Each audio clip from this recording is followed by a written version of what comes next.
Have you ever felt a chill run down your spine when you hear a place is haunted? Across America there are towns frozen in time. These are ghost towns. They whisper stories of booms and busts, of lives lived and lost. Today we journey into 3 such towns: Bodie, California; St. Elmo, Colorado; and Centralia, Pennsylvania. Bodie was once a booming gold town. Now it stands silent, preserved in its decay. St. Elmo, high in the Colorado mountains, thrived on silver. Today it echoes with the memories of miners. Centralia, Pennsylvania was a bustling coal town. Then a fire ignited beneath the earth, forcing its people to flee. These towns are more than just empty buildings. They are open graves of memories haunted by whispers of the past. Join me as we explore their histories and the chilling tales that keep their legends alive. The year is 1859. The air is thick with anticipation and dreams of untold riches.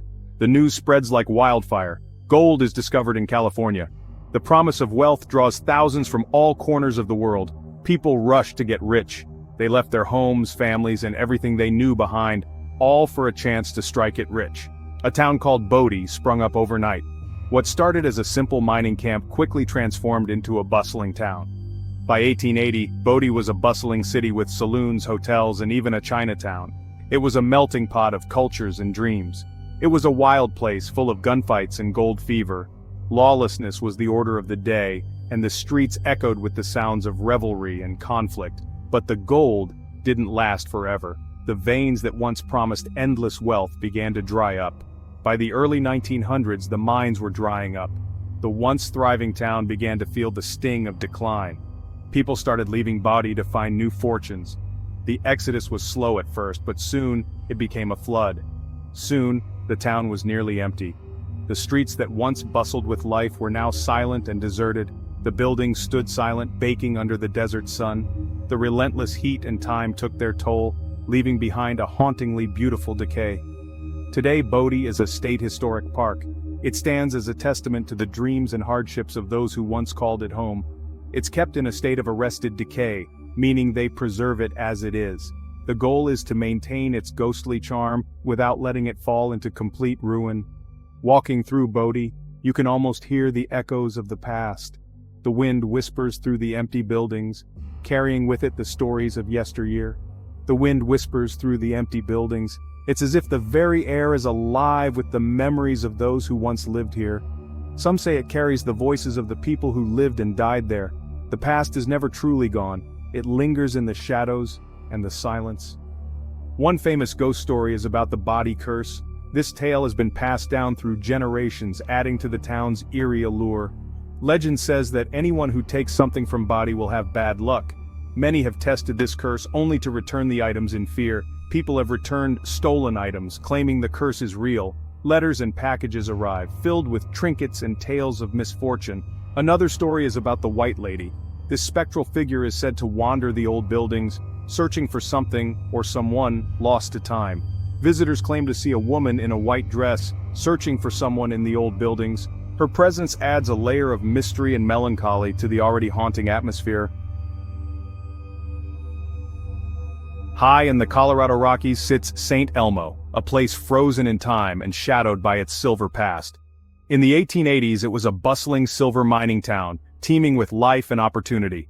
People came from all over to work in its mines, drawn by the promise of fortune and a new beginning. St. Elmo had everything a miner could need: hotels, saloons, and even a telegraph office to stay connected with the outside world. But the good times didn't last. The town's prosperity was as fleeting as the silver it mined. The price of silver crashed in 1893, sending shockwaves through the community. People left St. Elmo almost as quickly as they had come, abandoning their dreams and the town itself. The town became a ghost town, its buildings left to the harsh mountain weather, slowly decaying over time. Unlike Bodie, St. Elmo wasn't completely abandoned. A few remnants of life lingered on. A few hardy souls stayed behind, determined to carve out a life amidst the ruins. One family, the Browns, ran a general store and post office, serving as the lifeline for the remaining residents. They were the last residents of St. Elmo, finally leaving in the 1950s, marking the end of an era. Today, St. Elmo is a popular tourist destination, drawing visitors from far and wide. Visitors can walk the old streets and explore the abandoned buildings, getting a glimpse into the past. Many say the spirits of the past still linger in St. Elmo, adding an eerie atmosphere to the town. There are stories of doors opening and closing on their own, as if moved by unseen hands. Some people claim to have seen apparitions of miners still hard at work in the abandoned mine shafts, their spirits unable to rest. One of the most haunted places in St. Elmo is said to be the old schoolhouse, a place filled with memories and ghostly echoes. Visitors have reported hearing children's laughter and seeing small handprints appear on dusty windows, as if the past is reaching out to the present. Is it the playful spirits of children who once attended the school, or just our imaginations running wild? The mystery remains, adding to the allure of this frozen town in a silver shadow. Centralia, Pennsylvania was once a typical American town. Founded in the 1840s, its lifeblood was anthracite coal. Generations of families worked in the mines, passing down their skills and stories from one generation to the next. The town thrived on the hard work and dedication of its residents, who took pride in their community and their way of life. Centralia had churches, schools, and a close-knit community. The town was bustling with activity, from church gatherings to school events, and the streets were filled with the laughter and chatter of neighbors who knew each other well. It was a place where everyone felt connected, where the bonds of friendship and family were strong. But beneath the surface, a silent threat was growing. The coal mines, which had once been the source of the town's prosperity, were now becoming a ticking time bomb. The danger was invisible, lurking in the shadows, waiting to unleash its destructive force. In 1962, a fire started in the abandoned coal mines beneath the town. It was a small spark that quickly grew into an uncontrollable blaze, feeding on the rich veins of coal that ran deep underground. The fire spread rapidly, consuming everything in its path. Attempts to put out the fire failed. Firefighters and experts tried various methods to extinguish the flames, but the fire was relentless. It continued to burn, defying all efforts to contain it. The town's residents watched in horror as their beloved home was slowly being consumed by the inferno. It spread, burning silently underground. The ground became hot. Cracks appeared in the earth, and the once solid ground became unstable. The heat from the fire could be felt above ground, a constant reminder of the danger lurking below. Toxic fumes seeped up through the ground. The air became thick with smoke and poisonous gases, making it difficult to breathe. The once vibrant town was now shrouded in a haze of smoke and fear. By the 1980s, the situation was dire. The fire had spread to such an extent that it was no longer possible to live safely in Centralia. Homes and buildings were abandoned, left to decay as the fire continued to burn beneath them. The government relocated most of the residents. It was a heartbreaking decision, but there was no other choice. The town that had once been full of life was now a ghost town, its streets empty and silent. Centralia became a ghost town, its streets eerily empty, cracked by the heat below. The once bustling community was now a desolate wasteland, a stark contrast to the vibrant town it had once been. The fire still burns today.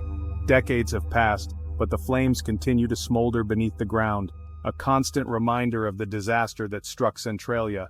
It's a stark reminder of the power of nature and the fragility of human life.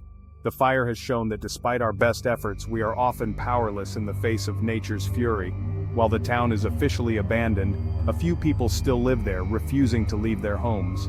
They are the last remnants of a once thriving community, holding on to their memories and their sense of belonging. They live with the constant reminder of the fire burning beneath their feet. Every day they face the dangers and uncertainties that come with living in a town that is slowly being consumed by fire. Centralia has become a modern ghost town, a cautionary tale. It serves as a reminder of the consequences of our actions and the importance of respecting the power of nature. The fire created a desolate landscape, but it also fueled stories of strange occurrences. People speak of eerie happenings, of ghostly figures and unexplained sounds that echo through the empty streets. People report seeing figures in the smoke and hearing voices in the wind. These stories add to the haunting atmosphere of Centralia, making it a place of mystery and intrigue. Is it the spirits of the miners, forever trapped by the fire they ignited? Or perhaps it's the collective memory of a town that once thrived, now reduced to ashes and whispers? Or is it the guilt and sorrow of a town lost? Centralia stands as a poignant reminder of what was lost and the enduring impact of the fire that still burns beneath its surface. Bodie, St. Elmo, and Centralia, 3 towns, each with its own unique story. But they share a common thread. They were all boom towns, flourishing during times of industrial growth. They were filled with people seeking their fortunes, building communities, and they all faced a sudden decline. The gold ran dry, the silver market crashed, and the fire consumed everything. Today, these towns are linked by something else: the paranormal. People report similar experiences in all 3 locations. There are sightings of apparitions, unexplained noises, and feelings of being watched. Are these residual energies, imprints of the past left behind? Or are they the spirits of the people who lived and died in these towns, unable to move on? The mysteries of these ghost towns continue to fascinate us. They remind us that history is more than just dates and names in textbooks. It's about real people, their hopes, their dreams, and their tragedies. And sometimes it seems those stories linger long after the people are gone. We've journeyed through the dusty streets of Bodie, felt the chill of the mountain air in St. Elmo, and sensed the heat beneath our feet in Centralia. We've explored their histories and delved into the chilling tales that surround them. But the question remains, are these ghost towns truly haunted? The answer, like the whispers of the wind through their empty buildings, is elusive.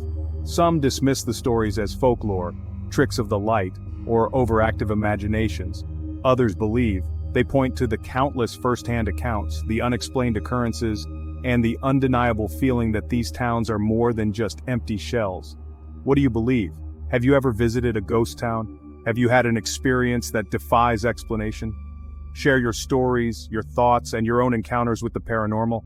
The mystery of ghost towns, like the spirits that are said to inhabit them, lives on in the stories we tell.